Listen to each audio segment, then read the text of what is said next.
అనుమానం ఉన్న ప్రతి వాళ్ళకు కూడా కట్ చేసినటువంటి ఒకటి కట్టింగ్స్ అంటున్నారు, వాటికి మీ దగ్గర ఆధారాలు ఉన్నాయా? రెండోది చాలా మందికి ఇవ్వాలి తగ్గించేశారన్నారు, కానీ అక్రమంగా అన్యాయంగా అంటే అనర్హులు ఇలాంటి పెన్షన్లు తీసుకుంటున్నారనే వీడియోలు మనం చాలా చూసాం కదా, దానికి మీరేమంటారు? అలాంటివి మరి తగ్గించకూడదా? సార్, అనర్హులు అంటానికి వైఎస్ఆర్ కాంగ్రెస్ పార్టీయే అనర్హులుగా భావిస్తే మేమేం చేయలేము.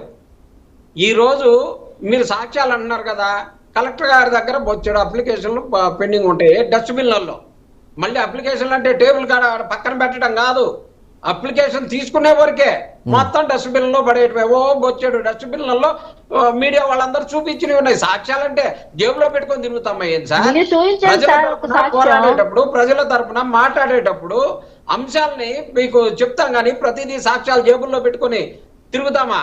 చిన్నప్పటి గారు, అలాగే టాపిక్ ఏదైనా రిలేటెడ్ ఉన్నప్పుడు మీరు ఆధారాలన్నీ దగ్గర పెట్టుకుని ఫోన్ లో చూపిస్తారు కాబట్టి నేను ఆ ప్రశ్న వేసా. మంచిదే చందు గారు, మిమ్మల్ని తప్పట్లేదులే సార్. కృష్ణాంజనేయులు గారు ఒకటే పాపం చిన్నప్పటి నుంచి ఉద్యమాలు చేసిన ఆయన కాబట్టి ఉద్యమాల గురించి నేర్పించి ఒకటే ఉద్యమాలు చేసాడు. అబ్బా చెప్పమంటే మాత్రం టీవీల ముందు కూర్చొని రోజు చెప్తాడు. ఆయనకు సంబంధించినటువంటి ఏ పార్టీకి అనుకూలంగా చెప్పాలనుకుంటే ఆ పార్టీకి. వైఎస్ఆర్ కాంగ్రెస్ పార్టీ ఉద్యమాలు అంటే ఈ రకంగా కాదు. మరి మీరు చెప్పినట్టు మేము నడుచుకోవాలి, మీరు చెప్పినట్టు ఉద్యమాలు చేసి, మీరు ఎన్ని ఉద్యమాలు చేసి ఎవరికన్నా 10 పైసలకి ఎవరికన్నా ఒకరికి ఒక పెన్షన్ ఇప్పించింది ఏదైనా ఉంటే ఒకటి చెప్పమానండి. ఒక్కటే పెన్షన్. నేను ఇన్నేళ్ల డిబేట్లలో నేను ఇన్ని సలహాలు ఇచ్చాను, ఈ ప్రభుత్వానికి ఇన్ని చెప్పాను, ఒక్కటి చెప్పండి. ఏముండదు. కానీ ప్రజలకు ఉచిత సలహాలు ఇవ్వమంటే మాత్రం టన్నులు బస్తాలు లారీలు ఉచిత సలహాలు మాత్రం ప్రతిపక్ష పార్టీకి ఇవ్వమంటే మాత్రం బ్రహ్మాండంగా ఇస్తారు. కృష్ణాంజనేయులు గారు మీరు మాట్లాడేటప్పుడు ఇన్ని మాట్లాడారు. ప్రతిపక్షం తరఫున బట్టలు ఓడదీసిన దాని మీద ఎందుకు మాట్లాడలేదు సార్? ఎందుకు మాట్లాడలేదు? నేను అన్ని అంశాలు టచ్ చేశాను కదా, మహిళలకు సంబంధించినవి మాట్లాడరు. మీకు అవన్నీ ఎల్లో కళ్ళతో చూస్తూ ఉంటారు కాబట్టి మీకు అవన్నీ బట్టలు ఓడదేయని మానం పోని మనుషుల్ని ఎలా అయినా అయిపోనియండి, మీకు అయ్యేం కనపడవు కదా. కాకపోతే వైఎస్ఆర్ కాంగ్రెస్ పార్టీ దగ్గర జగన్మోహన్ రెడ్డి రావాలంట, రోడ్డు మీద కూర్చోవాలంట. అంటే పవన్ కళ్యాణ్ గారి లాగా మేము రోడ్ల మీద దొల్లాడి మేమేమన్నా చేసేటటువంటి పార్టీ మాది? ఎందుకు చేయాలి అట్లా? రోడ్ల మీద పడుకొని కార్ల మీద ఎక్కి ఉద్యమాలు చేసేది అదే ఆ పద్ధతి నచ్చిందనమాట మీకు. కోడి చెరువును ఆక్రమించినారని చెప్పేసి వాటి గురించి పుంకానుగా వస్తూ ఉంటే వాటి గురించి మాట్లాడరు. పంచాయతీలకు సంబంధించినటువంటి మొత్తం మైనింగ్ అంతా దోచేసి నీళ్ళు మురుగైపోయినటువంటి పరిస్థితుల్లో వాటి గురించి మాట్లాడరు. తిరుపతిలో ఆ అమ్మాయి అంతకుముందు సురేష్ గారు లేరు, మీరున్నారు కదా, తిరుపతిలో విగ్రహాన్ని చెప్పండి. తిరుపతిలో విగ్రహం దొంగతనం జరిగింది. పవన్ కళ్యాణ్ గారు మెట్లు కడగాల్సినటువంటి బాకీలు చాలా ఉన్నాయని చెప్పాను. ఎందుకని మీరు స్పందించలేదు? దాని మీద మాట్లాడరు. వైఎస్ఆర్ కాంగ్రెస్ పార్టీ మీద ఎగబడి బురద వేయమంటే మాత్రం తట్టలు బురద వేస్తారు. ఎప్పటికైనా కృష్ణాంజనేయులు గారు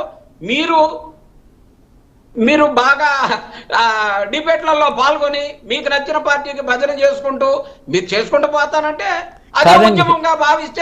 కాదు చిన్నప్రెడ్డి గారు, నాదో ప్రశ్న. ఎప్పుడు కాదండి, డిబేట్ టాపిక్ లో జరిగిన తప్పొప్పులు అంటే ఆ టాపిక్ రిలేటెడ్ ఉన్నటువంటి నిజాలు తప్పొప్పులు ఏమైనా ఉంటే ఆయన మాట్లాడతారు. వైఎస్ఆర్సీపీ పార్టీకి ఎప్పుడు సపోర్ట్ చేయాలంటారా మీరు? వేరే పార్టీకి సపోర్ట్ చేయడం రాంగ్ అని అనలిస్ట్ గా వారు వ్యూని చెప్తారు కదా. కాదండి, నేను అనేది తిరుపతిలో ఆంజనేయ స్వామి విగ్రహాన్ని దొంగలిచ్చారు సార్. హిందువుల మనోభావాలన్నీ ఈ రాష్ట్ర ప్రజల వెంకటేశ్వర స్వామి భక్తులు అందరూ కూడా మనోభావాలు దెబ్బతిన్నాయి.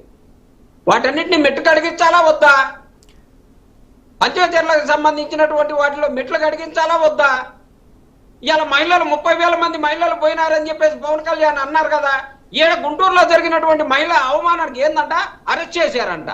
అంటే 15వ తారీఖు జరిగితే 16వ తారీఖు 17వ తారీఖు ఆ వీడియోలన్నీ కూడా బయటకు వచ్చి బట్టలు కూడా తీసిన బజార్లో అందరు చూసిన తర్వాత అంటే అప్పుడు సిగ్గుపోయి వీళ్ళు ఎఫ్ఐఆర్ కట్టించి మేము చట్టం ప్రకారం మేము పనిచేసామని. ఏందమ్మా మహిళగా నువ్వు మాట్లాడేది కరెక్టేనా? ఏమంటే శైలజ గారు పోతారు, అందరూ పోతారు, అంతా మేకప్ చేయడానికి కదా పోయింది. దేనికి పోయారు? ఎంతసేపు వైఎస్ఆర్ కాంగ్రెస్ పార్టీ అట్లా ఏడ తప్పు. ఇప్పుడు ఇన్ని పథకాలు మేము చేసామని అన్నారు, ఏడ జరిగింది తప్పు. ఖచ్చితంగా మా ఎమ్మెల్యే గల్లా మాధవ్ గారు టయానికి స్పందించలేదు ఆమె ఎమ్మెల్యే.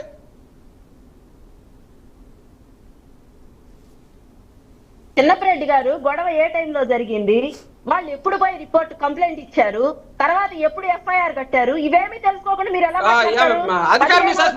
మధ్యాహ్నం 2 గంటలకు ఒకసారి గొడవ జరిగింది.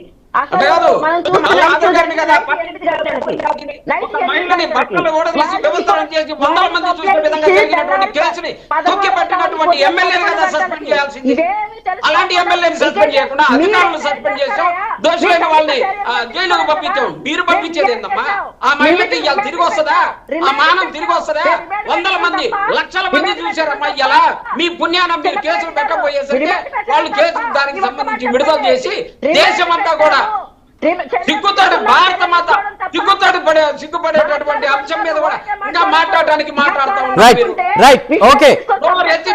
శిరీష్ గారు, చిన్నపరెడ్డి గారు, చిన్నపరెడ్డి గారు, చిన్నపరెడ్డి గారు, చిన్నపరెడ్డి గారు, చిన్నపరెడ్డి గారు, చిన్నపరెడ్డి గారు, ఒక్క నిమిషం. మళ్ళీ అదే టాపిక్ మాట్లాడుతున్నారు. మనం డిబేట్లకు వచ్చినా మీరు నీతులు చెప్పొద్దు. కంట్రోల్ సరే సరే చిన్నపరెడ్డి గారు, శిరీష్ గారు, శిరీష్ గారు ప్లీజ్, చిన్నపరెడ్డి గారు, శిరీష్ గారు ప్లీజ్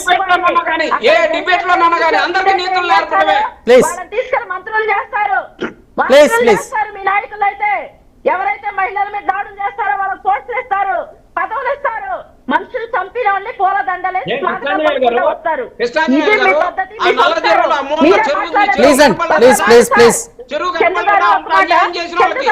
అమరావతిలో గర్భిణీని బూటుకాలతో